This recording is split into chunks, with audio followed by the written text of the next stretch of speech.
So aviation's earliest military use in America began in the form of reconnaissance balloons during the Civil War and the Spanish-American War.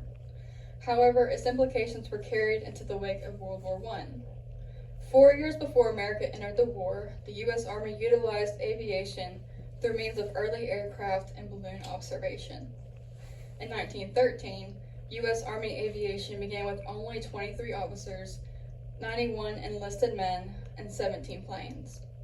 But by 1918, it consisted of over 11,000 officers, 120,000 enlisted men, 769 airplanes, and thousands of other personnel. Army aviation was no longer just a means of reconnaissance. World War I proved it would be a tool of destruction and advantage. Though the U.S. Army Air Forces was certainly on its way to becoming an independent force, the threat of World War II thrusted this idea into motion. And on March 1, 1935, the General Headquarters Air Force was organized in order to unify groups of enlisted men specifically for air and coastal training. And then finally, on June 20, 1941, the Army Air Forces was officially established as an independent entity, controlling and supporting other areas of military aviation, like the Army Air Corps, General Headquarters Air Force, and its ground forces. So now we're coming into World War II, and it was a war like no one had yet seen. For the first time, militaries used inventions seemingly small, like radars and walkie-talkies, and other larger inventions like jeeps, jet engines, and nuclear bombs. As the world advanced in military technology and warfare, the U.S. Department of War demanded that the U.S. military also be expanded and perfected. In July 1940, the Army Air Corps responded by establishing 3 flying training centers in different regions of the United States, one of which was the Southeast Air Corps Training Center. And I have this image here on the side, and this is their insignia that you'll see on many of their yearbooks and other publications. These training centers use the aviation cadet program to train pilots and co-pilots in the air and on the ground. The program consisted of 5 phases.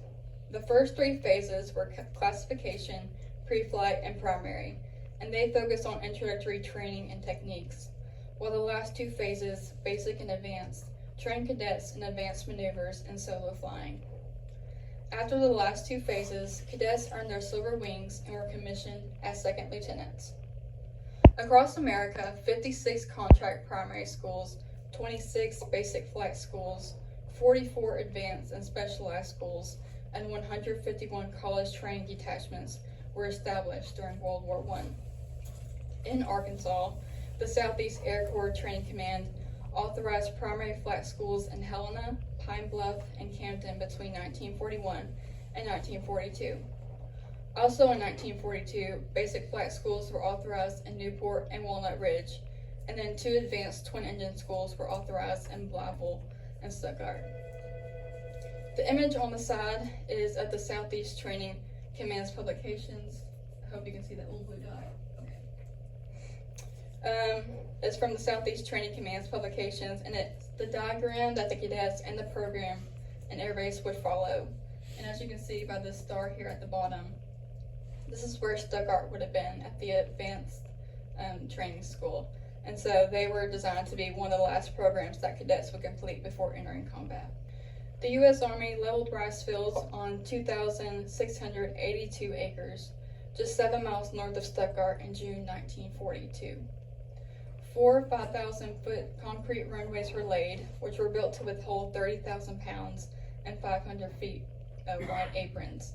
And I love this picture here just because, even though it's not the clearest, I just love to see these taxiways and airways. They just look so awesome. And then towards the end, I'll show you modern day pictures so you can kind of compare.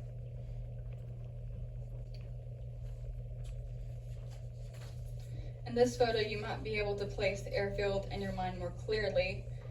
To the right here, you can see the Hazen Highway or State Highway number 11, and then this would have been the main entrance right here.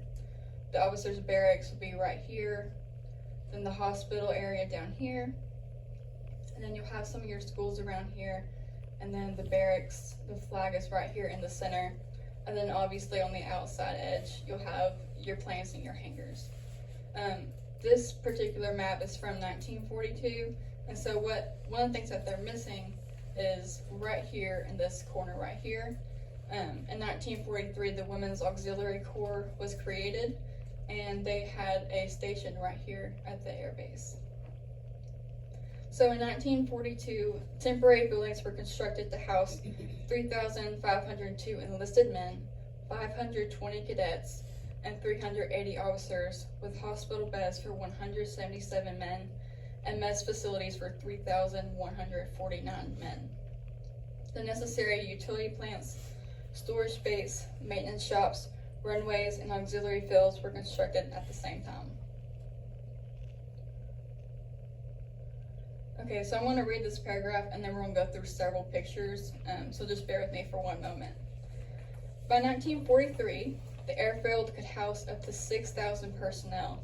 And to put that into perspective, in 1940 Stuttgart, there were only about 4,500 residents in Stuttgart. So the airbase was technically a town of its own. It was also equipped with a station hospital, a post engineer, a station quarters master, a sub depot, an officers club, an NCO club, and a big physical conditioning program. Other functions included 2 mess halls, a post exchange, a theater, a recreation hall, 2 chapels, and several hangars. Stuttgart Army Airfield officially activated on August 15, 1942, under the command of Colonel Edgar R. Todd, a man who was fit for the job as he aided in the development of the modern bomber and lost his life 2 years later to the cause.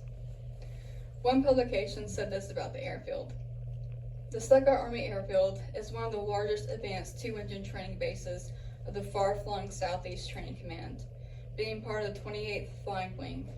Its specific job is to turn out the best combat pilots in the Army Air Forces." So this first slide, which I hope you've been looking at for a minute, is of the basic housing that would have been on the air base.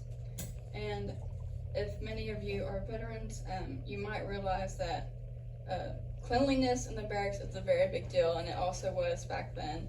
They had barrack awards for the cleanest barrack, and so they would put trophies up in their orderly houses.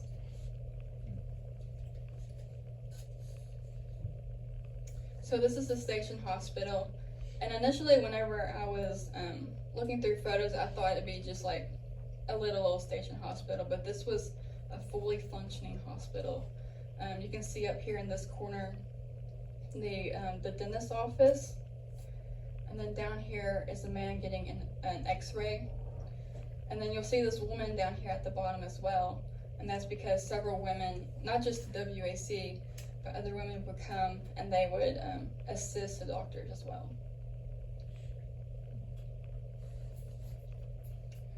So this is the sub depot, and the sub depot is basically just a command that's responsible for storing and distributing different equipment and supplies on the air base. And that's these 2 photos right here. And then, like I was talking about, the officer meetings and the NCO club meetings as well. The physical conditioning program was a huge deal, and we'll talk about that in a minute. They had different tournaments, you might say, but this was clearly a part of not only past military experience, but present day as well.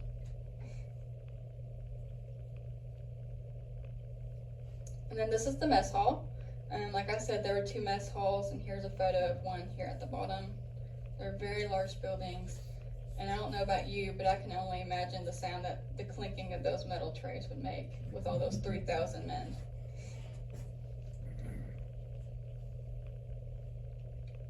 The post exchange was another important aspect of the airfield. It was basically a store that provided different kind of goodies for the men to buy, ranging from sweets, chewing gum, cokes, food, soup, and then even up here there were some services for getting shaved or getting your hair cut.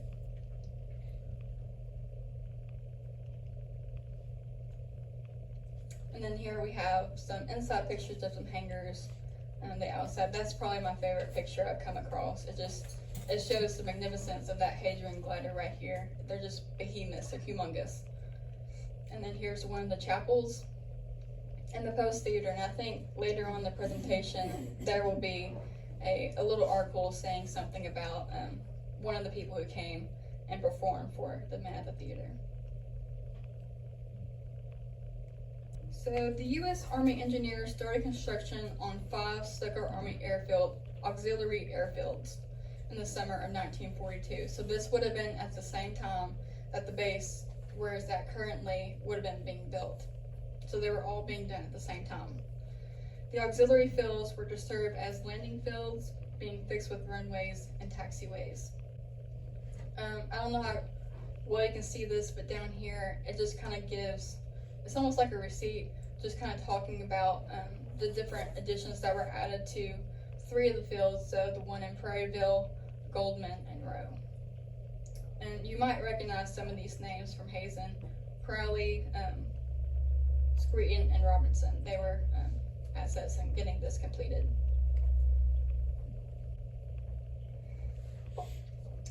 So the fields in Prairieville and Rowe were on 640 acres of land, and the field in Goldman was on 711.71 acres. And all 3 of these fields had asphalt runways and taxiways. I'm not sure why this map looks the way it is, so if somebody knows, feel free to tell me. It looks different than the other 2, but maybe this was a map before they put down the runways.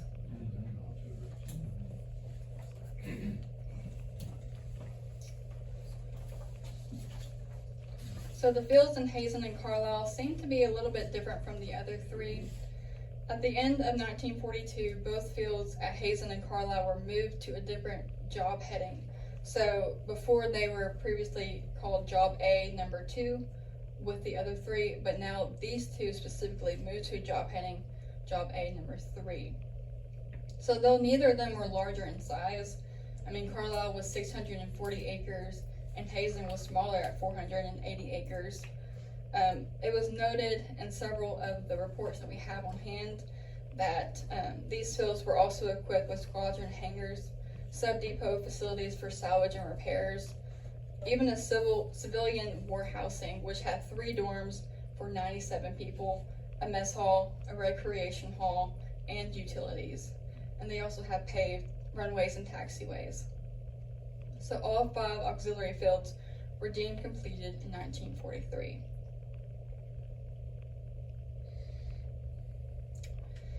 In September 1942, the Advanced Twin Engine School received notice from the Southeast Training Command that an advanced glider school was to be authorized at the Stuttgart Army Airfield. Stuttgart's location as a glider school was strategic in several ways. Glider training programs in the United States were already underway, being based in northern states like Lockburn, Ohio. One glider school was even located in Mobile, Alabama. It was soon decided that the program needed a more suitable climate, so a place between the icy winters of Ohio and the sweltering humid summers of Alabama. They decided Stuttgart, Arkansas would be an ideal place because glider cadets would have more days out of the year to fly. Stuttgart was also a fitting place for the airfield because of the easily accessible railroad that connected to the main field with the Chicago, Rock Island, and Pacific Railroad, and State Highway 11 and 40 like we saw previously on the map. This is a field progress report that we found in that big brown manila folder I was telling you about. This is just the access railroad that was used on the air base. It was also noted that the hard clay pan a few feet below the topsoil of the Grand Prairie was suitable for building runways and constructing buildings. Advanced glider training was a new strategy for the Army, so the program was subject to change throughout its first few months. Glider pilot students were divided into several groups based upon their previous training. For example, Class A students had experience with flying, so their courses consisted of only 30 hours in primary training, 30 hours of basic training, and 15 hours of advanced training. Class B, however, were students who had no flying experience. Their course consisted of 55 hours in primary training, 30 hours of basic training, and 15 hours of advanced training. Stuttgart's first glider class began on October 1st, 1942. This class was unique because they had done part of their training in both Mobile and Lockburn. Their class name was 4220. Though having some of their training completed at the previous schools already, this class graduated November 22nd, 1942, which was about a month late. The airfield had yet to be fully completed and still lacked some equipment. Typical classes would graduate at 2-week intervals. The glider program at Stuttgart Army Airfield proved to be a success, rolling out over 500 graduates within 6 months. However, what the Army failed to consider was that Arkansas experienced stifling humidity in the summer. This is a photo of a Hadrian glider like I was talking about, and it's not taken at Stuttgart Army Airfield. I wanted to include a modern picture just so you can see the colors and see how it was made of wood and canvas. It was a behemoth of a machine, and it just fell from the sky, and it weighed about 4,500 pounds and carried about 13 men. The adhesive attaching the wooden pieces of the Hadrian gliders melted under the oppressive humidity, causing several planes to crash into nearby rice fields. 2 years later, on December 28, 1944, the glider training program ceased on the airfield, turning out some of the most valiant men of the Second World War. Upon the termination of the glider program, the advanced twin-engine program had already been in full swing. On April 19, 1943, the first class of twin-engine pilots began their training. In June, they were commissioned as second lieutenants or flight officers and received their silver wings. The classes would follow this trend. 2 classes were trained at a time, and every 2 months the classes would graduate. Cadets were required to take classes both in the air and on the ground. Ground school took place in classrooms on the airfield, and courses taught were navigation, aircraft identification, cargo loading and structure, radio procedure, aerial photography, meteorology, and Morse code.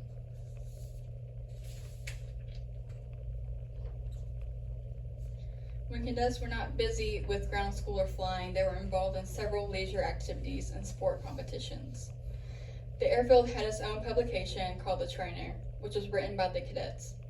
It was distributed among the airfield, and it could have also been distributed through the mail to their families. The airfield also had its own newspaper called The Beacon. However, our collections and other repositories in Arkansas only have access to one issue from August 15, 1945, which headlined the Allied victory over Japan. It may have been the only issue ever published. The airfield's post library was another favorite spot. One article in the Trainer described the library as a popular spot because of the adequate and attractive reading room, 2,000 new current bestsellers, and the pick of the latest popular technical periodicals. Okay, I think this is what I was talking about down here. Movie comedian lunches at Stuttgart. Stuttgart Army Airfield. Raymond Wilburn, star movie comedian last seen in the film Dixie with Bing Crosby, had lunch with the men of the 315th Aviation Squadron while on a recent visit here.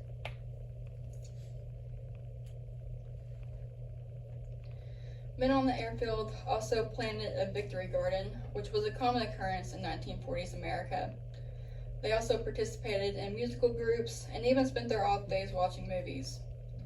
When the Women's Auxiliary Corps arrived on the field, they organized dances for the men and played bridge among themselves in the officers' annex at the Ryson Hotel. These bottom photos just make me laugh every time, but they're photos of local women who are trying to make sure the Army officers were seeing them on the road. This was at night, obviously, and back here is an Army truck. And so they're sticking out their thumbs, making sure they see him. And then this next photo, you can see them ushering in the back of the truck, and that's because they were also involved with the dances here. And so they helped organize, but they also provided comfort and dance partners with the men.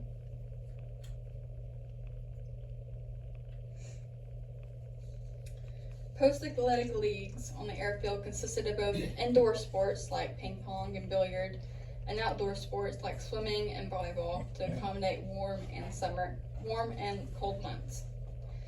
Leagues and competitions were typically organized by the physical training department and each squadron had an opportunity to win trophies to put up in their barracks.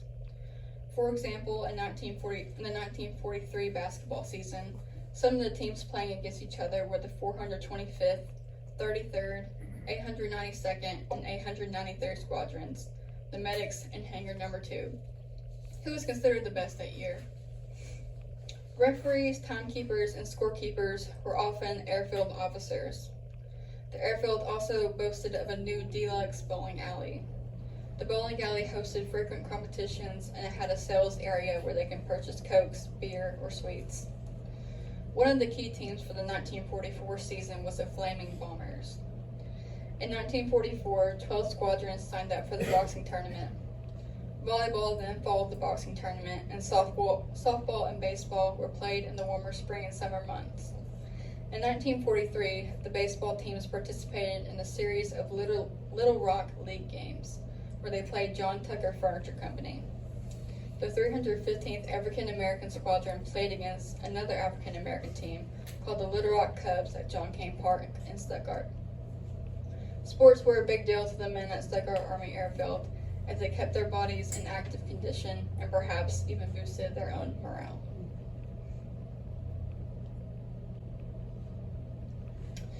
Graduation day signified a momentous occasion for the cadets.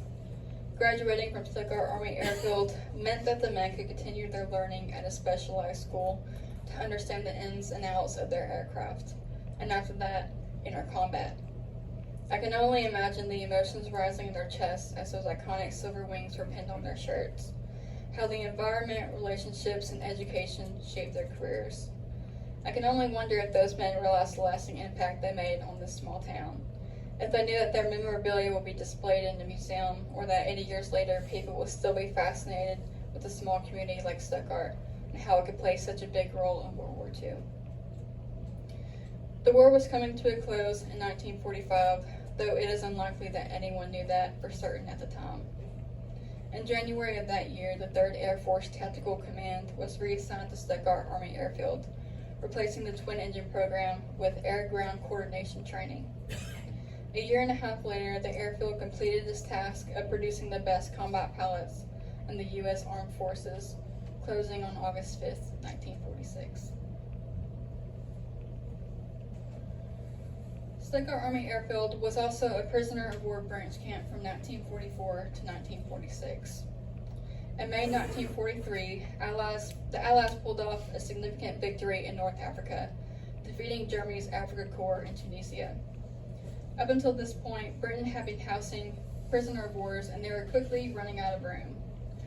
Britain had been trying to persuade America to take some of the prisoners, but initially America said no because they had no prisons to house the prisoners. Americans were also buzzing with what they thought was a threat to national security, the Japanese Americans. Regardless, America had other military installations all across the country, like empty camps from the Civilian Conservation Corps and airfields from the Army Air Corps training centers. So despite American hesitation, over 425,000 prisoner of wars were in America by the end of the war, and 23,000 were in Arkansas.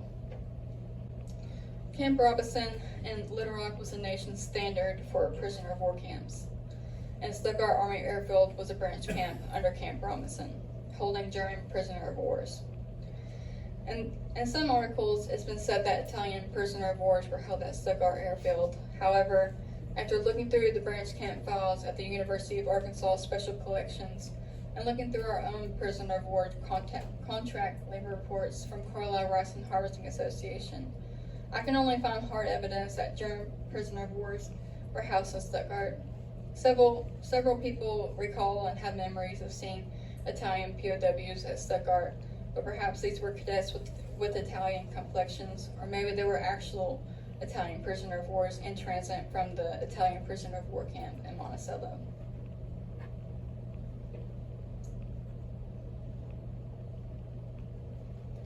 Prisoners of war were to be treated civilly, not necessarily friendly.